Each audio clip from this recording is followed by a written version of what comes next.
Many people think I'm joking when I say the J deserves demolition. I'm not joking, I'm being generous. At this point, the J stands for Jester, because this line has more twists and turns than a soap opera. The Jamaica Elevated is one of the oldest structures in the entire city, standing since the 1870s. But there's a difference between old is gold and old in mold. The J crossed that line ever since Elvis Presley was getting his diapers changed. Not because the neighborhoods didn't deserve transit, but because the infrastructure was already outdated when Moses was kicking rocks. To make this fair, let's compare how long the A local takes from Lefferts Boulevard to Manhattan versus the J from Jamaica Center to Manhattan. I'm comparing the A and J because they both follow a similar east-to-west route between Brooklyn and Queens. On average, if an A runs local, it takes about 30 minutes to get from Lefferts Boulevard to High Street, the last station in Brooklyn. Meanwhile, the J takes around 45 minutes to get from Jamaica Center to Marcy Avenue. And here's the thing, the distances are almost identical. The J's Brooklyn to Queens stretch is about 11 miles, while the A covers roughly 10.75. Even with only a quarter-mile difference, the J is still longer because it has so many of the system's least used stations, redundant as well, and impossible curves. The reason I want you to think about all of this is because the A and C weren't always the smooth underground 4-track royalty we know today. They used to be just like the J. Fulton Street was elevated at first. Yes, the A and C were elevated at first. Narrow, shaky, and structurally limited. Most of it was only 2 tracks, which meant express service was basically a fantasy. It technically had 3 tracks, but it did not function like a real express line. Express service only started at Franklin Avenue, which was great for connecting to the shuttle.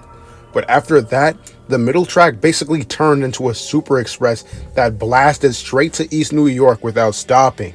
And that was a problem, because riders needed stops like Nostrand Avenue where you could transfer to the LIRR. They needed Reed Avenue, today's Utica Avenue, one of the busiest trolley corridors at the time, which is now replaced by the B46, one of the most crowded bus routes in the entire city. So imagine being a rider in the 1930s. You're trying to get to Nostrand, you're trying to get to Reed, and the express just flies past everything you actually need. That's not express service. It's a bypass. The BMT built a 3-track line, but the geometry and station spacing made it impossible to run a useful express. And that's the same exact curse that J and Z's suffer from today. And around Broadway Junction, things got even worse. The L Train's Atlantic Avenue station was the old version of Broadway Junction. The abandoned platform you see next to the L every day is the ghost of the BMT Fulton Street line. And every time I stand at the far end of the L platform, I feel the entire thing vibrating like it's trying to remember the 1800s. That is how old this structure is. But this junction confused riders constantly. It was a maze of platforms, levels, and leftover infrastructure from 3 different eras of transit planning. It made no sense then, and it barely makes sense now. And the A did something even wilder. After Atlantic Avenue, the A went super express, blasting all the way to Lefferts Boulevard from Atlantic Avenue, and skipping everything in between. One moment you're in Brooklyn, the next moment you're practically in Queens with no warning. It was one of the most confusing express patterns the system ever had. But the problems didn't stop there. The elevated A and C had way too many stops, nearly 10 more than the modern line. Stations were so close together, you could practically throw a rock from one platform to the next. When the I&D rebuilt the line underground, they spaced the stations out, which finally gave the C local room to breathe. And here's the kicker. The only piece of the old BMT Fulton line that still exists is east of Grant Avenue. The I&D wanted to extend the line further, the famous 76th Street plan. But World War II drained the budget, so they had to stitch their brand new subway into whatever elevated structure was already standing. The whole reason the I&D replaced the elevated A and C was simple: speed. They wanted real express service, real capacity, and real modernization, and they got it. The J never did. The J suffers from the exact same problems the old BMT Fulton Street line did, except the J never got its I&D replacement. It still has those impossible turns. It still has narrow elevated structures that can only fit 3 tracks instead of 4. And worst of all, it still uses grade level switches. The same outdated delay including design I've been complaining about ever since Jesus died. The J train sucks not because of the riders or the neighborhoods it serves, but because the line refused to evolve. The A and C were reborn while the J was left behind. The J is the last surviving example of what the A and C used to be before the I&D came in and fixed everything. It's not a bad line, it's a line frozen in time. In this proposal, which was supposed to replace the Jamaica elevated with an underground section, was the I&D's original South 4th Street line, designed to wipe out the Jamaica line and run underneath Broadway. The same way the I&D came into Brooklyn, dug deep, built 4 tracks, and replaced the old elevated Fulton Street line in the mid-1940s. The plan was to do the exact same thing to the J. And look at how that turned out for the A and C. They're perfect in Brooklyn because the I&D rebuilt everything from scratch. Fulton Street used to be cramped, elevated, and unreliable. It had impossible curves, structural limitations, and constant operational issues. The I&D solved all of that by replacing it with a modern 4-track, fully underground trunk.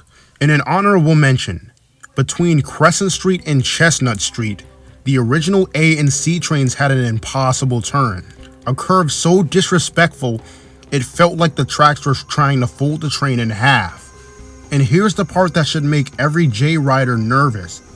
The J suffers the exact same problem today. From Crescent Street to Cypress Hills, the curve is so sharp it takes an average of 5 minutes just to crawl from point X to point Y. 5 minutes to go basically nowhere. And there's even an old story from the 1920s about an inexperienced motorman who took that curve at 30 miles per hour, overshot Crescent Street, and because the rails were so violently sharp, the entire train flew off the structure and crashed into the street below, which killed 3 pedestrians. I have no idea how true that story is, but the fact that it sounds believable tells you everything about how cursed that geometry truly was. And the J train still suffers from that same booty close, mouth-to-mouth station spacing that the elevated A and C had. Stations so close together you could sneeze on one platform and bless someone standing at the next. The old Fulton Street line had nearly 10 extra stops compared to the modern A and C. And the J kept that same cramped, outdated spacing like it was a fairly heirloom. The I&D fixed these problems for the A and C, and the J never got that upgrade, which is why it takes 15 minutes longer to reach Manhattan than the A does when they're both running local. Ever since BMT refused to evolve, everything that depended on the Jamaica line has been paying the price. When most of Myrtle Avenue was demolished, the M had no choice but to hijack the J's tracks, using that idiotic grade level junction. And the J's problems doesn't stop at merges. It also suffers from some of the worst walking transfers in the system. Take the Lorimer Street Union Avenue connection. The G is the only major line that runs north-south between Brooklyn and Queens, the most vital crosstown route into the IBX arrives. Yet transferring from the J to the G is a 4-minute hike from either Lorimer Street or Hughes Street. And then you've got the transfer itself. You have to battle a ridiculous amount of stairs just to get from the G to the J.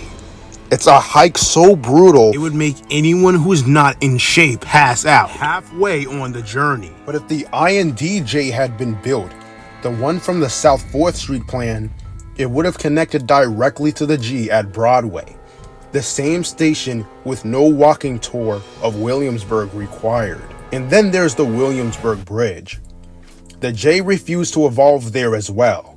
The The signals on the bridge were left untouched for nearly 90 years, and they were so close together that trains barely had time to react. This is exactly what led to the J and M train collision, the one I covered in a previous video. The signals were too close for the J to stop in time, and it was a disaster waiting to happen, and then it happened. All of this brings me to the real point. The problem isn't the J train itself, it's the structure, it's the skeleton, it's the geometry, the century-old decisions that the city never corrected. The J isn't a bad line, it's a line trapped in a body that should have been replaced 100 years ago. Because if we applied the same I&D logic that saved the A and C to the current Jamaica line, the entire stretch between Marcy Avenue and Broadway Junction would finally make sense. Under I&D logic, Lorimer and Hugh Street would have been knocked down by a single underground Union Avenue station with a logical connection to the G train. And a 4-track section would exist with express service starting east of Union Avenue. East of Myrtle Avenue, the same thing happens. Kosciuszko Street and Gates Avenue are consolidated into Green Avenue, while Halsey Street and Chauncey Street are merged into a single Thomas Boylan Street station. This is exactly what I&D did with Fulton Street. Fewer stops, better spacing, faster service, and a line which respects your time. After the Broadway Junction reconfiguration, the J and Z wouldn't even follow the current awkward path anymore. They'd be rerouted along Jamaica Avenue the entire way, instead of doing that ridiculous sharp northward turn from Fulton Street like they're trying to dodge taxes. The Z would finally act like a real express. It would skip 5 stations straight from Broadway Junction to Woodhaven Boulevard, then from Woodhaven to Sutphin Boulevard. Afterwards, running normal service with the E into Jamaica Center. This is what the Jamaica line could have been. This is what the I&D planned for. This is what the J never got. But the problem was never the riders, it was never the neighborhoods, it was never the service pattern. It's the structure.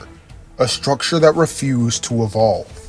A structure that trapped the J in the past while every other line moved on.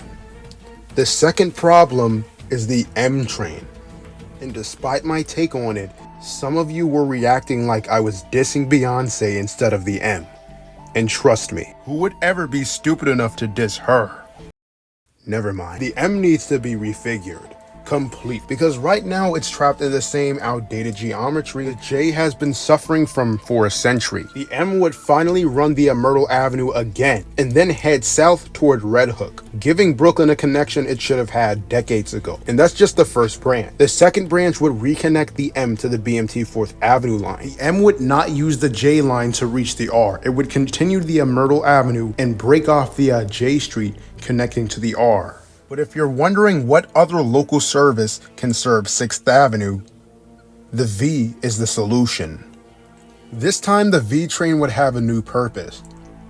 Instead of ending at 2nd Avenue, it could run to Brooklyn with the F, so the F can remain as a true express in the Culver line, the way it was always meant to.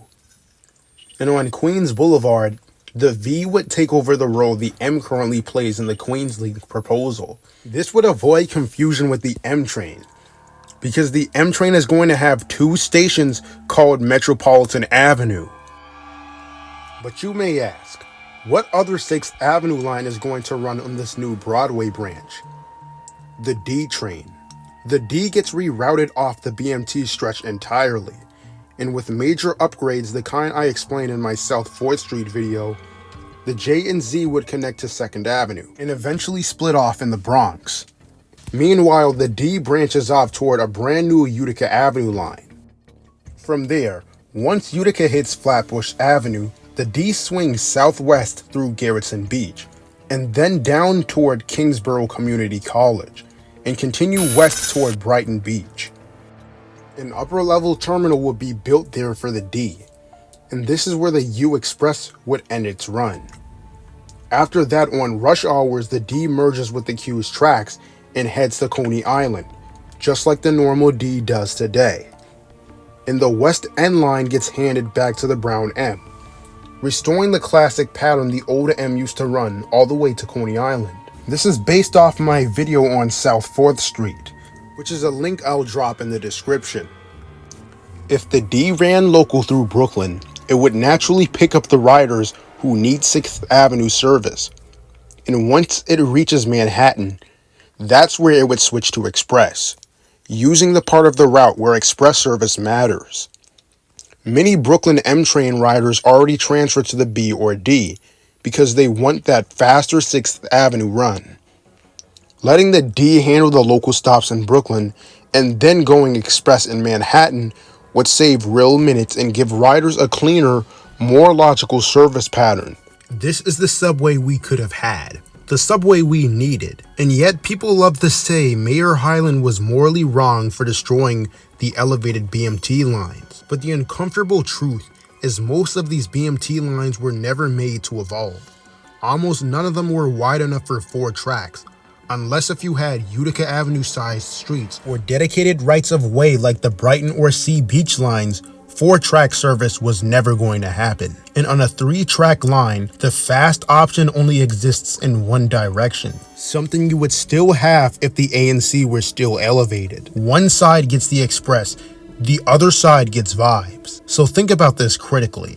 The J and Z could be so much better than they are today. It is still not too late to knock the entire structure down and start over.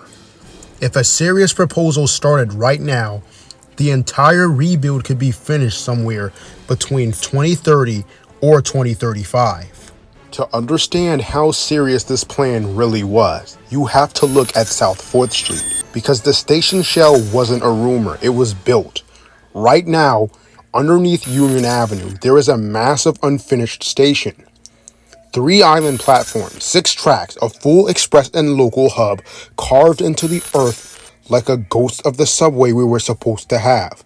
This wasn't a sketch on some planner's desk. This was construction. This was commitment. And that's why it's still possible to build this line today. The infrastructure footprint exists. The space exists. The logic exists. The Jamaica Elevated was never meant to last this long. It was supposed to be replaced by the IND's expansion, not patched together for another century. But politics shifted, priorities changed.